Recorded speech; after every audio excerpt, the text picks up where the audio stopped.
हाय, इस पार्ट में हम फ्रिक्शन के कुछ क्वेश्चंस को डिस्कस करते हैं।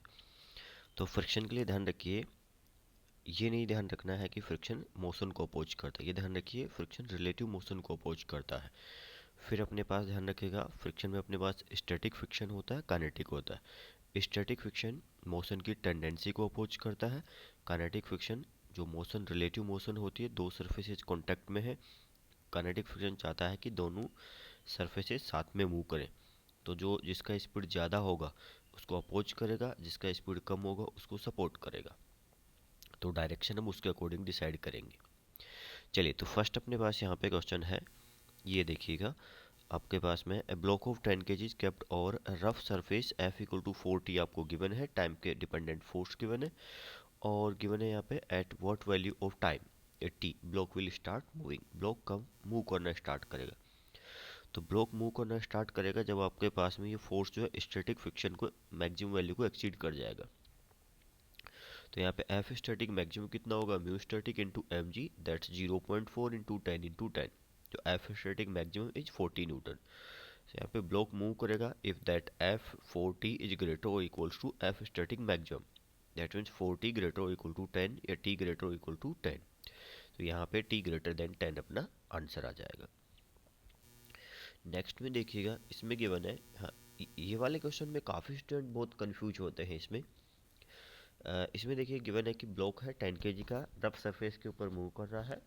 अगेन फ्रिक्शन फोर्स कैलकुलेट करना है कितना लगेगा। स्टैटिक फ्रिक्शन कोफिशिएंट यहाँ पे भी गिवन हो, ये 20 न्यूटन। अब इसमें गलती क्या करते हैं कि बच्चे मैक्सिमम फ्रिक्शन की वैल्यू या स्टैटिक फ्रिक्शन की मैक्सिमम वैल्यू कैलकुलेट करते हैं, और वो वैल्यू अपने पास में आ जाती है जैसे 0.6 इंटू अगेन 10 इंटू 10, तो ये 60 न्यूटन आता है। और इसमें क्या करते हैं कि 60 न्यूटन और एक्सटर्नल फोर्स कितना 20 है, तो उनको एक बात याद आती है कि सर ने क्लास में बताया था कि अगर एक्सटर्नल फोर्स स्टैटिक फ्रिक्शन की मैक्सिमम वैल्यू से कम है तो स्टैटिक फ्रिक्शन जो है वो एक्सटर्नल फोर्स के इक्वली लगेगा। लेकिन यहाँ पे सिचुएशन अलग है। स्टैटिक फ्रिक्शन तो तब लगता है जब रेस्ट में हो, जिस पे भी रखी हुई है, जैसे ग्राउंड पे रखा हुआ है, ग्राउंड के रेस्पेक्ट में रेस्ट में हो। यहाँ पे रेस्ट में नहीं, यहाँ पे चल रहा है। तो होगा कुछ सिचुएशन की, मान लीजिए इसको कुछ वेलोसिटी हमने इधर प्रोवाइड कर दी, फिर इसको पीछे मान लीजिए पुल करने लग गए। इन दैट केस क्या होगा, इसकी स्पीड कंटिन्यूसली इधर जाएगा तो कम होते जाएगी। तो ये किसी मोमेंट पे स्पीड इसका गिवन है 4 मीटर पर सेकंड। अब ये मूव कर रहा है तो यहाँ तो रिलेटिव मोशन है, तो स्टैटिक फ्रिक्शन कैसे लगेगा, यहाँ पे लगेगा काइनेटिक फ्रिक्शन। और काइनेटिक फ्रिक्शन लगेगा तो उसकी वैल्यू हम जानते हैं, म्यू के इंटू एम जी। यहाँ पे जैसे म्यू गिवन है, that mean mu static and mu kinetic both are equal. तो यहाँ पे कितना आएगा, म्यू के एम जी 60 आंसर होगा इसका, 20 आंसर नहीं होगा। काफ़ी स्टूडेंट इसका आंसर 20 करते हैं, 20 नहीं होगा, 60 होगा।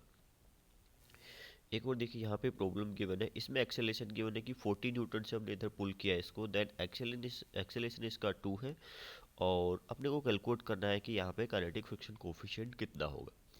अब इसमें देखिए 10 kg का ब्लॉक है, 40 न्यूटन से अगर 10 kg के ब्लॉक को पुल करें तो अपने पास जो एक्सेलरेशन आना चाहिए दैट्स 40 डिवाइडेड बाय 10, कितना आना चाहिए 4 आना चाहिए।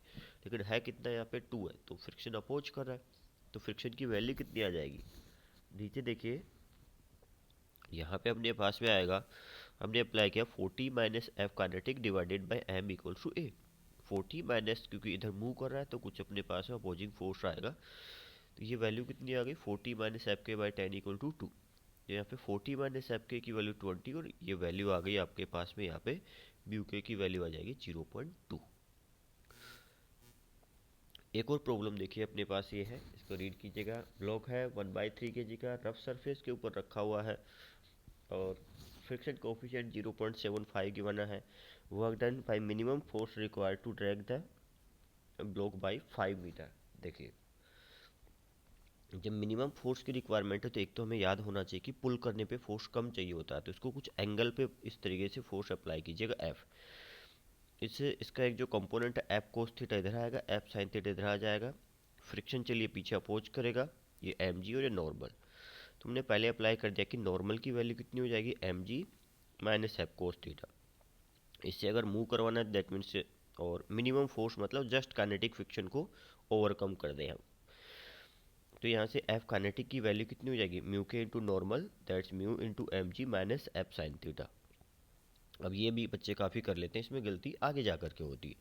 तो मूव करवाना है तो जैसे दैट मीन्स ये जो फोर्स है एफ कोस थीटा, ये एक्सीड करना चाहिए किसको, फ्रिक्शन को या काइनेटिक फ्रिक्शन से, थोड़ा स्टैटिक फ्रिक्शन को एक्सीड करना चाहिए वैसे तो। यहाँ पे मूव करवाना है तो चलिए कोई भी कंडीशन आप लगा दीजिए, जस्ट इक्वलिटी की कंडीशन ये लगा दीजिए कि स्टैटिक फ्रिक्शन की मैक्सिमम वैल्यू और या यहाँ पे कुछ अलग से फ्रिक्शन कोफिशिएंट नहीं गिवन है तो काइनेटिक फ्रिक्शन एक ही बात होगी। तो F cos theta greater equal to mu into F G minus F sine theta, ये वाली वैल्यू। यहाँ से पहले हमने एफ कैलकुलेट किया तो एफ की वैल्यू कितनी आ रही है, देखिए F greater equal to mu M G, यहाँ से ये म्यू एम जी, यहाँ पे म्यू एफ साइन थीटा इधर आएगा पॉजिटिव हो जाएगा, तो ये cos theta plus mu sine theta, और एफ मिनिमम की वैल्यू चाहिए तो ये इसको हमें मैक्सिमम करना पड़ेगा। और हमें पता है अगर इस टाइप का फंक्शन है A sine theta plus B cos theta, then इसकी जो मैक्सिमम वैल्यू होती है वो होती है root of A square plus B square. Basic math में पढ़ाया जाता है मैक्सिमम मिनिमा की कंडीशन के अकॉर्डिंग ये आ गई तो वैल्यू, तो ये ध्यान रखिएगा। तो ये जो वैल्यू अपने पास में आती है A sine theta plus B cos theta, इसका मैक्सिमम वैल्यू तो बोला मैंने A square plus B square, अब वो किस थीटा पे होता है, वो होता है tan theta equals to A divided by B, that mean coefficient of A divided by coefficient of B, इस पे आएगा। तो यहाँ से देखिएगा ये वैल्यू भी कैलकुलेट कर ली हमने, तो ये म्यू एम जी और इसको पुट किया one plus mu square, mu की वैल्यू वहाँ पे 0.75, मैंने 3/4 पुट किया, यहाँ पे 3/4 1/3 उसका शायद मास था, जी की वैल्यू 10, यहाँ से 2 न्यूटन आ गया, तो मिनिमम फोर्स जो चाहिए वो 2 न्यूटन हो गया। लेकिन ये कितने एंगल पे लगेगा, tan theta equal to A by B, that mean 37 degree पे। अब गलती यहाँ पे करते हैं, यहाँ पे क्या गलती करते हैं कि मिनिमम फोर्स, एक गलती तो काफ़ी स्टूडेंट तो उसको सीधा पुल करते हैं वहाँ पे करते हैं, नहीं मिनिमम के लिए चाहिए तो एंगल पे करेंगे। दूसरा गलती ये भी काफ़ी स्टूडेंट इसमें आइडेंटिफाई कर लेते हैं कि पुल करना है, लेकिन यहाँ पे गलती कर देते हैं कि अब 2 न्यूटन का फोर्स और 5 मीटर मूव किया तो 10 आंसर देते हैं, और जनरली इसमें तो चलो क्वेश्चन में लकीली 10 नहीं है बट 10 भी ऑप्शन हो सकता है। तो यहाँ पे अपने पास एफ मिनिमम की वैल्यू 2 आई, लेकिन एक्चुअल में देखो फोर्स तो एंगल पे लगा है ना, और मूव यहाँ पे करेगा तो फोर्स में और इसमें तो एंगल आ गया, तो F into displacement into cos theta, या यूँ बोलिए कि एफ कोस थीटा का, एफ का जो कंपोनेंट एफ कोस थीटा है वही रेस्पॉन्सिबल है इसको मूव करने के लिए, तो वर्क यही करेगा, ये वाला कंपोनेंट तो वर्क ही नहीं करेगा ना, डिस्प्लेसमेंट इसके परपेंडिकुलर है, तो वर्क जो होगा F cos theta into S, so 2 cos आपके पास 37, दैट्स 4/5 इंटू डिस्प्लेसमेंट 5, 8 जूल यहाँ पे वर्क आएगा, न्यूटन नहीं 8 जूल। तो ये इस क्वेश्चन के साथ में केयरफुल रहिए, काफ़ी स्टूडेंट इसमें गलती करते हैं।